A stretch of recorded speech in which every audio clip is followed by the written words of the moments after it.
नमस्कार। दिल्ली में और दिल्ली सहित पूरे देश में ओमिक्रॉन जो वायरस है, कोविड का वेरिएंट है, उसका ग्राफ लगातार बढ़ रहा है, उसके केसेस की संख्या लगातार बढ़ रही है।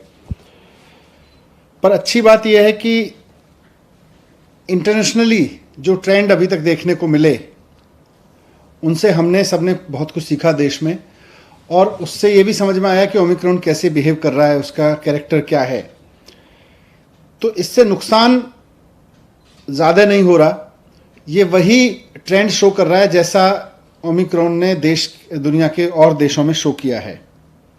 आज टोटल में देखें तो दिल्ली में इस समय करीब करीब पिछले 8-10 दिन में जो केसेस आए हैं, पॉजिटिव केसेस टोटल इस समय दिल्ली में करीब 11,000 हैं। अब उन 11,000 में से हॉस्पिटल में देखें तो करीब 350 केसेस हैं। उनमें से भी ऑक्सीजन पे देखें तो केवल 124 केस हैं। अब वो 350 में एयरपोर्ट से आए हुए लोग भी हैं, उसमें किसी और वजह से हॉस्पिटल में गए हुए लोग भी हैं, लेकिन अगर ऑक्सीजन पे देखें तो 124 लोग हैं कुल मिला के, और वेंटिलेटर पे देखें तो 7 लोग हैं। तो एक्सपर्ट्स का ये मानना है कि ओमिक्रॉन का अभी तक का जो बिहेवियर है, अभी तक का जो जिन लोगों को ओमिक्रॉन का इन्फेक्शन हो रहा है, उनको बहुत माइल्ड सिम्टम्स हो रहे हैं या नहीं हो रहे हैं और जल्दी ठीक हो जा रहे हैं। लेकिन फिर भी अगर लोगों को कोविड हो रहा है तो खतरा तो है, इसलिए इससे बच के रहना भी ज़रूरी है। और बच के रहने का सबसे बढ़िया तरीका है कि हम पूरी तरह से सेफ्टी रखें, हमेशा मास्क लगाएं बाहर निकले तो, और जब भी भीड़ भाड़ में रहें तो मास्क लगा के रहें। होम आइसोलेशन इसका सबसे बढ़िया सॉल्यूशन है कि अगर किसी को कोविड हो जाता है और कोई सिम्टम नहीं है तो सारे एक्सपर्ट्स का ये मानना है कि होम आइसोलेशन ही रहना चाहिए। हॉस्पिटल केवल तभी जाएं जब आपकी ऑक्सीजन लेवल लगातार डिप हो रही हो या आपको कोई परेशानी हो, तो आज भी एक्सपर्ट्स ने यही बात दोहराई। लेकिन बढ़ते हुए केसेस को देखते हुए सरकार भी इस बात को लेकर चिंतित है कि ये बहुत तेज़ी से ना फैले, इसको जितना नियंत्रित किया जा सके, क्योंकि इसकी कोई डायरेक्ट दवाई तो है नहीं, तो इसको जितना हम नियंत्रित कर सकें, इसके बढ़ने की स्पीड को जितना हम नियंत्रित कर सकें, उतना हम इसको ठीक से मैनेज कर सकते हैं। तो इसलिए आज DDMA की बैठक में सरकार ने कुछ फैसले लिए।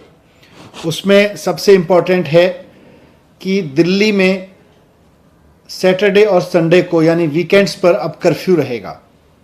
तो लोगों से अपील है कि कर्फ्यू के दौरान बाहर ना निकलें, बहुत ज़रूरी होने पर हॉस्पिटल या कोई बहुत एसेंशियल ज़रूरत पर ही बाहर निकलें, लेकिन सैटरडे संडे को कर्फ्यू का पालन करें, घर में रहें, वर्क फ्रॉम होम करें या परिवार के साथ बैठें। दूसरा, केसेस ना बढ़ें, इसलिए ये भी फैसला लिया गया कि जितने भी गवर्नमेंट ऑफिसेज हैं उनमें एसेंशियल सर्विस वाले ऑफिसेज को छोड़कर सबको अभी दफ्तर आने से मना किया जाएगा और केवल ऑनलाइन या वर्क फ्रॉम होम कराया जाएगा। तो government offices work from home mode पे रहेंगे या ऑनलाइन मोड पे रहेंगे। प्राइवेट ऑफिसेज को 50% अलाउ किया जाएगा, वो 50% कैपेसिटी ऑफलाइन रखें और 50% ऑनलाइन या वर्क फ्रॉम होम रखें।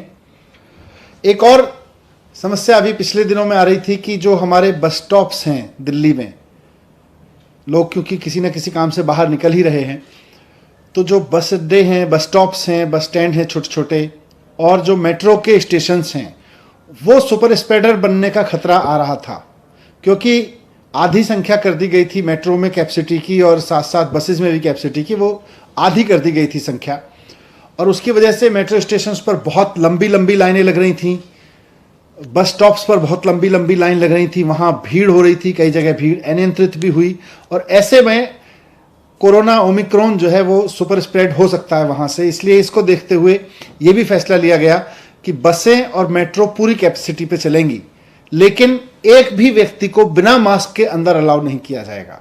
तो अगर आप बस में जा रहे हैं या मेट्रो में जा रहे हैं तो बिना मास्क के आपको किसी भी कीमत पर अलाउ नहीं किया जाएगा। ना सिर्फ चढ़ना बल्कि वहाँ यात्रा करना भी अलाउ नहीं होगा।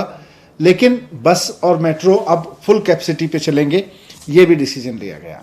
एक बार फिर से मैं कहूँगा कि घबराएं नहीं, घबराने की ज़रूरत नहीं है। मास्क को एक हथियार बनाएं, साथ साथ बहुत ज़रूरी हो तभी घर से बाहर निकलें, और जब निकलें तो अगर मेट्रो या ट्रेन से बस से जा रहे हैं तो उसमें भी ध्यान रखें कि मास्क लगा के चलेंगे। लेकिन सैटरडे संडे पूरी तरह से कर्फ्यू रहेगा। सर, कर्फ्यू रात में और दिन में उसको थोड़ा सा बता दें क्या? नहीं, रात में तो लगातार चल रहा है, ये दिन में भी रहेगा। और इसमें एसेंशियल सर्विसेज के लिए किन किन कैटेगरी को आप लोग? एसेंशियल सर्विसेज पहले से पिछले 2 साल से लगभग चल रहा है, तो खाने से लेके और मेडिकल से लेके और पुलिस और इस तरह की जितनी भी चीज़ें हैं एसेंशियल सर्विस में, इमरजेंसी सर्विसेज में, फूड आइटम्स, सब्जी और ये सब को नहीं रोका जाएगा।